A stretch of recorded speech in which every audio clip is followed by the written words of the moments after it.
to Corp Stats powered by the Mayo Media Net here on YouTube, presented by Jock Market, that brand new daily fantasy app where we actually make money. And it happened again yesterday. We give you the names, we give you the price, and then you show us the tickets. There he is, Ian Happ, that direction right there for the video listeners watching me point everywhere like Bugs Bunny for a second there. But that was the point. We know the process is good, pointing out the stacks, not chasing chalk, not overpaying. We got Ian Happ at a nice price yesterday, right under $5, just like I said. The $5.50 setting, we get that extra 50 cents back, and boom, $18 return per share. We were 1 point shy of the overall lead. Let's get back and do it again. Hello, y'all. Yes, y'all. You don't stop. Big John, come rocking a short shot. You know it's the fastest show in MLB. Absolutely anywhere, bringing you to 3 pillars of profit, where it begins here on Mayo Media Net. You got to rate, review, subscribe to the pod. Always like the video, because for some reason that stuff matters. If you're watching the video, I know you like it. If you're standing my shtick, I know you like it. But whatever, hit the cartoon thumb. Do me a solid. We're starting with daily DFS and Jock Market, but remember, these things also count for total base props, right? We pointed out Ian Happ over 1.5 total bases yesterday at plus 1.5. He got that with the double as well. So if you want to fast forward, you can fast forward. It might be at your own peril. Then we bring in you fantasy stuff today. We're mining the advanced statistical leaderboard for starting pitchers. I have access to some time-sorted stats. Now, not everyone does.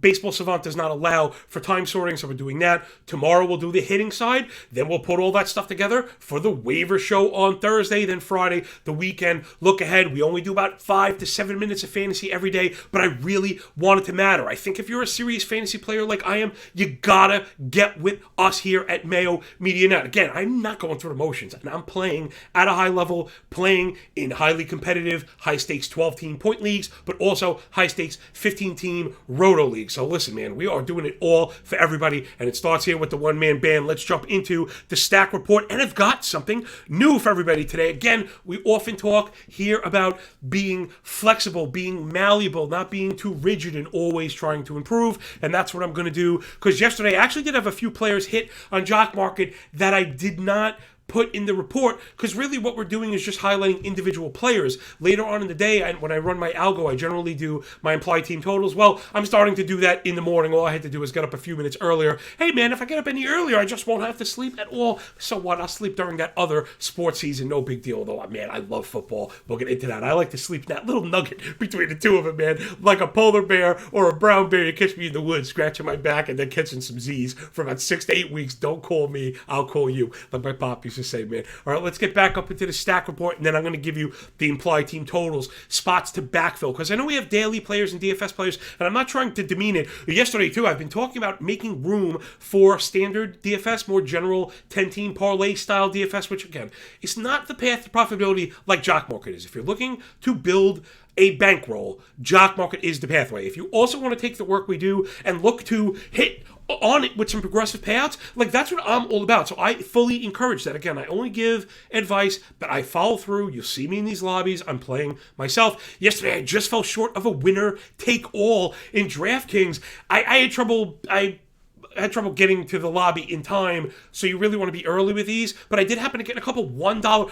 it's like 100 people for $1. Winner take all for $100, or 112 people, whatever rake they take. I almost won, man. So listen, with all the names that I mentioned, so I want to give the implied team totals, and that'll be the backfill. All the places we want to go for daily, and the DraftKings and FanDuel players out there, which I know we have, and I got you. So let's start with the Pittsburgh Pirates going up against Kyle Freeland. There was no scoring in that game yesterday, so we'll look for a little bit of that today. 841 OPS year-to-date against Freeland. 89% in-zone contact with a 26% line drive rate. The reason that matters this year, because we know lift hurts. So because of the high rate of contact he allows, and it's solid contact, Freeland has been getting beaten up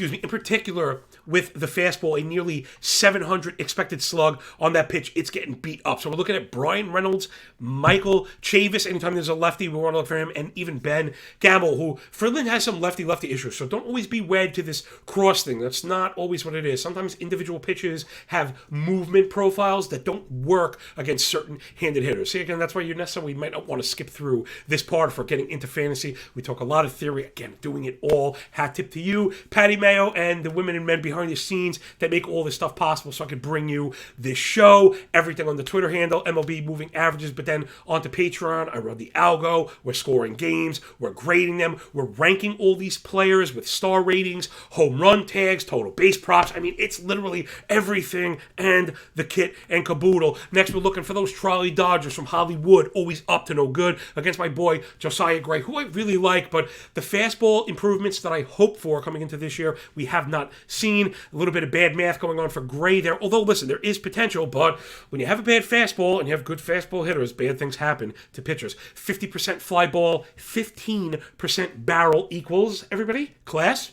2 home runs per 9, and that's really what you're going to get at. In particular, lefties have a plus 1,000 OPS on the year. He's given up 6 home runs in the last 18 innings. So we're looking for lefties. We're looking for Freddie Freeman, Edwin Rios. Now, this is a great place to do a bit of application for Jock Market Play. If you're using the promo code, please download the Jock Market app. Use the code MMN, Mayo Media Net. They're going to match the first $100 for free. If it's free, it's for me, but forget the shtick, man, for real. The $100 is more than enough to make money. We're showing you how. Hap was the highest salaried player, I guess the highest IPO'd player, right? The player I paid the most for yesterday at $5, and he returned a 300% return. He pulled up all the other ones, although we did have overheads. Gavin Lux was very cheap. Again, and that's why I want to give the stacks, because I want you to have the other teams. And what we're going to do, because this is what I do myself, what we're going to do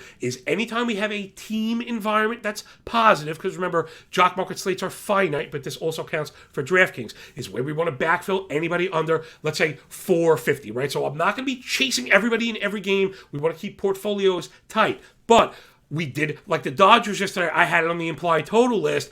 Gavin Lux is way too cheap in a plus spot. So that's the other place we're going to be looking. So we're going to be looking for a few optimal players that we highlight here, and then to backfill into just the cheap plate appearances, because that's really the name of the game. Opportunities are the commodities that we deal in. Next up, it's the Let's Go Mets go against Logan Webb. He's had some struggles this year against lefties in particular. Again, I think that's a break issue. 870 OPS on the year to lefties, 2 home runs year to date. Now, that's a lot for Webb to 2 home runs. Arsenal, check this out. This is an entire Arsenal check here against lefties. 440 minimum X slug, 19% maximum whiff rate. So those are the 2 things I like to talk about. We're going to get into this in a minute on the fantasy end. Why I don't just like to throw stats at people. The stats have to matter. Swing and miss plus contact stats matter, because that covers the gamut, right? That's the kind of stuff that we're looking for, because a pitcher can have big swing and miss but still get beat around the yard. A pitcher can induce lots of weak contact but not get a lot of strikeouts. So we're looking for high swing and miss plus weak contact. Those are the things that we're looking for. Webb, who generally shows those things, now maybe not an elite K guy, he does get swing and miss. Those have been completely in reverse. So again, I like Logan Webb, but I think that's going to be the downfall today. We really like the Mets lefties, a couple of them sealing the ball really well as of late, Frankie Lindor and Jeff McNeil. So there you go. So we have a couple individual hitters, Brian Reynolds, Michael Chavis, Ben Gamble, Freddie Freeman, Edwin Rios, Frankie Lindor, Jeff McNeil. Like, that's going to be what my portfolio looks like, and that's pretty much it. Remember, 6:15 IPO, 6:15 Eastern Time PM IPO for the 6:35 start. So I know it sometimes goes right up to it. I actually like these weird starts because I feel like maybe they'll just give us a little bit of edge. We'll get a couple, bit of a percentage discount, which is what I'm all about, really, at the end of the day. So besides that, though, top 5 MLB moving averages implied team totals for the day. Ladies and gentlemen, again, this is all contextually adjusted. This is all done. This work is all done. I've been up since like 3 o'clock in the morning, man, doing what I do, drinking cold brew, listening to music. You know what I'm saying? I love it, man. I get up. I just, whatever, man. I'm like a caged animal when baseball season's going on. And I hope that kind of stuff really shows, right? This kind of energy and passion. We're going to fake this every day. Like, it'd be amazing. If you were able to fake this for so long, it'd probably become reality for you. So again, I work really hard for everyone out there, but I see the people out there working really hard for me as well. Like, I made a mistake yesterday. For some reason, I always confuse Tyler Anderson, Tyler Alexander, and I have half a dozen people coming to me so politely, tell me the mistake that I made. I see you all out there. I respect you. And that's why I work so hard to make this show so good. So, rate, review, subscribe, do all that good stuff. Let's push this stuff to the front of the line. You want to be part of the OG crew. So we're looking for the Houston Astros, top of the board, against Zach Plesac. Next up, the Dodgers against Josiah Gray. Next up, the Twinkies against Rony Garcia. Next up, the Diamondbacks against Jonathan Heasley. And the Toronto Blue Jays, I think they might get off the mat against Jordan Hicks. I in particular like that. I think people will be, seeing Hicks and thinking, oh, stay away. And Toronto offense has been good. So I think the back door of Toronto, again, just cheap. We're not going to pay premiums here because they didn't pop on the individual player report. If those players did, different story. So again, right? Process, strict methodological deployment of these things. And I mean, that's really at the center of our work. So that's a stack report. Let's dive into the fantasy end. And again, we already kind of laid the groundwork of what we're doing here. So I don't have to tell you the why. We're mining the XStat pitcher leaderboard for the audio-only listeners out there. And again, people, how great have we done with these ads and these waiver picks? We have done excellent. We've been the first on so many pitchers that people are just now like, oh, this guy's real. And a couple of these names on this board now are going to be in the next wave. I'm not saying they're brand new names. Yes, some of the sharpest players in the world are on them. Okay, that's also a good indication you're sniffing around the right stuff. So we're mining the XStat pitcher leaderboard. Last 30 days. Again, I like to time sort, maybe give us a bit of an edge, maybe lose some of the injured guys, stuff like that. And again, this is not the raw leaderboard. These are pitchers inside the top 35 overall in the last 30 days of whiff rate. So the best swing and miss stuff in the last month from starting pitchers. Let's get into the list again. The raw list doesn't help because those are pitchers we're not interested in. So these are all guys that, like, again, I'm not saying you never heard of them, but we're looking for guys that, are they real? Are they not? Maybe we're buying low. Maybe we're looking to, sell high. People think they're selling high, but maybe there's more breakout there. So JT Brubaker at the top of the list showed off yesterday again. 34% whiff rate last 30 days. Eric Lauer looking very good. A lot of people on him already. Jordan Montgomery. The wins haven't been there, but the whiffs are there, right? People are not really thinking about him in that manner. It's there. It's coming. Yusei Kikuchi. They really fixed him. We've seen a pitch mix change. Projections will always be behind that. Garrett Woodlock, who people know is very good. Josh Winder on the Twins. He looked great. He got beat up a little bit. Then all of a sudden he had like a shoulder injury, and then I didn't hear anything about it. The way the Twins are playing, and again, I don't mean to be conspiratorial, but we do know teams do this, so it's not outlandish. I think they might be sitting on him. The Twins are so far exceeding their expectations as far as the standings go. They might be like, yeah, man, we want this guy's bullets in September. We don't necessarily need it in May, right? They're going to roll out Bundy. They're 10 games ahead right now where they should be. So I wouldn't be surprised if Winder all of a sudden feels better and looks really great when the time is right. So just keep him circled. You're not adding Winder yet, but he is legit, and just keep an eye on him. Definitely watch list him. I'll let you know. Next up, Kyle Wright, legit. Luis Garcia, legit. Minaya and Luis Severino, all legit. Then, some interesting names in Jeffrey Springs, 28.5% whiff rate. That's excellent. Hunter Green. A lot of people gave up on Hunter Green. And here's a quick lesson on this as far as fantasy goes. If you invest in high-end talent, as far as starting pitcher goes, in particular when they're very young, don't cut them early. Make that part of the calculus. You have to understand that this may be part of it. They're going to be terrible. They're going to give up a ton of home runs. Look, Josiah Gray happened to him last year. It never really corrected. We got a bit of good. We've seen it. But that problem has continued.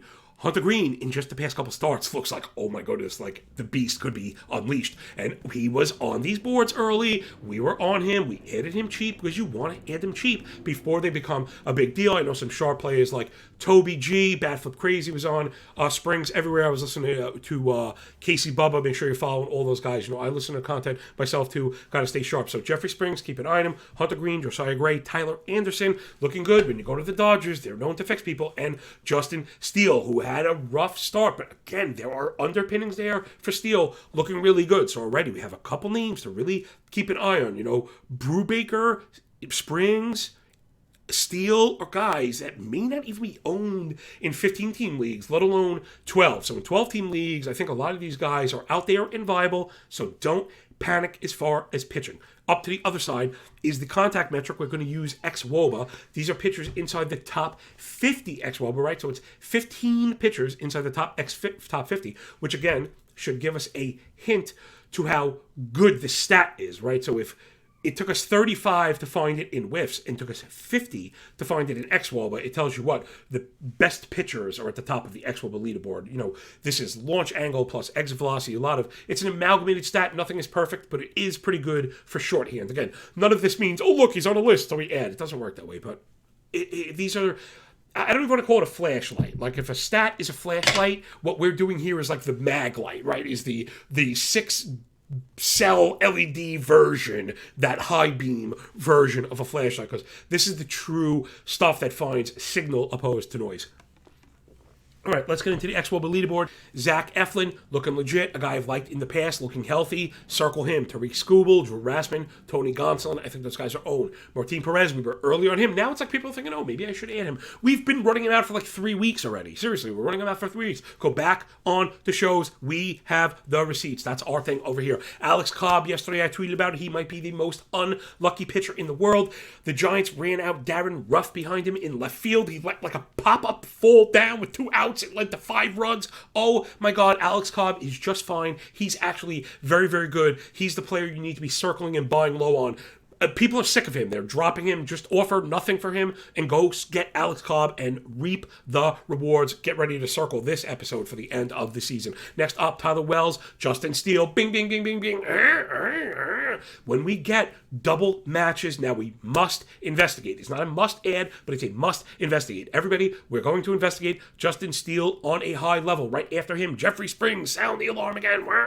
So we have double hits right here on Springs and Justin Steele. Then Luis Garcia, who is on both lists. Bailey Ober, who is back. Make sure he's owned in your league. Josh Winder, again, double hit. And again, at the end, JT Brubaker. So JT Brubaker is posting a 34% whiff rate and 301 xWOBA last 30 days. You got to add Brubaker. He is looking really good. Hat tip to my boy, fellow Roto Soprano, Matt Modique. I know is a Brubaker guy. Eno Saris put us on to him a year or two ago. I ended up getting away from Brubaker, the surrounding context being so terrible. But I was a big Roansy Contreras guy. And again, we told you to add him here on the Thursday show a couple weeks ago and get ready for the big profits, because any league that he wasn't added in, he's the number one priority, or like a $250 or $300 ad. So again, the work we're doing is actionable. The work we're doing matters. And I know for a fact I had a very slow start, a lot of injuries, and some, he misses. This thing happens.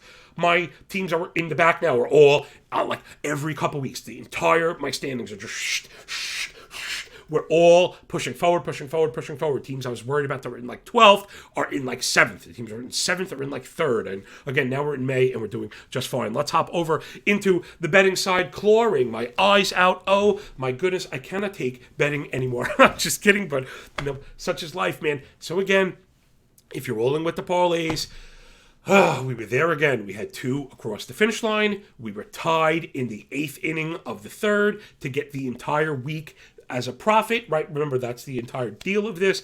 Putting out parlays, and if we hit one a week, the entire venture is profitable. Trying not to chase, trying to be smart. I'm running my model. We're playing viable stuff. And if you're playing these things individually, you're actually making money. So I think, again, layers and lessons are kind of on top of layers and lessons here, everybody. And what I mean is, that's the smart way to play. Like, I'm not saying I don't. I play every single one of these. I absolutely promise you. I swear my kids. I play everything that I recommend at the level that I recommend it. 1/10 of a unit. But the reason I don't recommend these plays at full scale is because, again, I have to play this myself. So I'm not going to send out units and units of play when I don't do that. My max myself is 2.5 units because I tie units to percentage of stack, and that's why I'm able to lose and stay in the game, right? If you only bet 2% of your stack, you could withstand a week of absolute losing, which of course we didn't have absolute losses, right? We're deviating, diversifying that 2% across plays, so even if you end up in the red, it's usually negligible, and I generally build in back doors. Like, let's use this for example. We have 4 plays on the the board. We're going back to Toronto again. I think that offense is going to wake up. We have the distinct pitching edge. Then we're going back to Seattle, which, again, man, I don't get it. I spoke about this on VSiN. If you're into that stuff, I've been on there quite a bit lately. People have been digging a lot of the strategy stuff we're talking about. You know, the stuff we're talking about works. It matters. And again, just because you don't always get outcomes, it doesn't matter. You can't gauge a betting career on a couple of weeks, right? Especially when the theory is good and you're competing right in these games. So, the point being, the totals have moved way too low.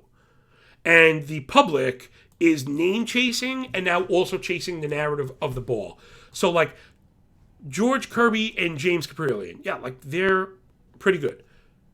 Combined, they have, like, it's not nearly 100 innings combined in them. To have a total of 7 is just way too low. And I think, again, the public carries biases against the offenses. Yeah, the total was lower than this yesterday. I don't even know. They were up to like 10 runs before the 5th inning was even over. We cashed that so easily.